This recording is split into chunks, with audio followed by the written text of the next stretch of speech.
युद्धात जखमी झालेल्या सैनिकांना लष्करातून निवृत्त झाल्यानंतर त्यांच्या नवीन वातावरणात स्थिरावण्यास मदत करण्याच्या उद्देशानं वॉर वुंडेड फाउंडेशनची स्थापना झाली आहे। या फाउंडेशनच्या वतीनं युद्धात जखमी झालेल्या सैनिकांना गतिशील साधनं आणि विविध प्रकारची मदत मिळवून दिली जाते। यावर्षी कोल्हापुरातील टीए बटालियनमध्ये 25 मार्च रोजी 17 जखमी सैनिकांना गतिशील साधनांचं वितरण केलं जाणार आहे, अशी माहिती निवृत्त लेफ्टनंट जनरल आसिफ मिस्त्री यांनी कोल्हापुरात पत्रकारांशी बोलताना दिली। युद्धात जखमी झालेल्या सैनिकांना आधार देण्यासाठी 2002 साली वॉर वुंडेड फाउंडेशनची स्थापना झाली आहे। भारतीय लष्कराचे माजी उपप्रमुख लेफ्टनंट जनरल विजय ओबेरॉय यांनी या फाउंडेशनची स्थापना केली।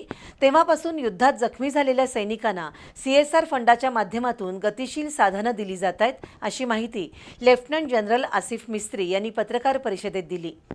अपंगत्व आलेल्या सैनिकांना राहत्या ठिकाणी व्यवसाय सुरू करण्याला मदत करणं, घरातील स्वच्छतागृह अपंगस्नेही बनवण्यासाठी मदत केली जाते। त्याशिवाय सुधारित स्कूटर आणि इलेक्ट्रिक व्हीलचेअरसह विविध प्रकारची आधुनिक साधनं उपलब्ध करून दिली जातात। शिवाय त्यांच्या मुलांच्या शिक्षणासाठी आणि लग्नासाठी आर्थिक मदत केली जाते।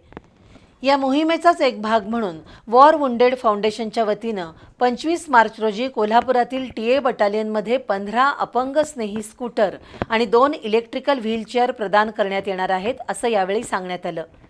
पत्रकार परिषदेला ब्रिगेडियर संदीप कुमार, कर्नल अमिता अमित उपस्थित होते।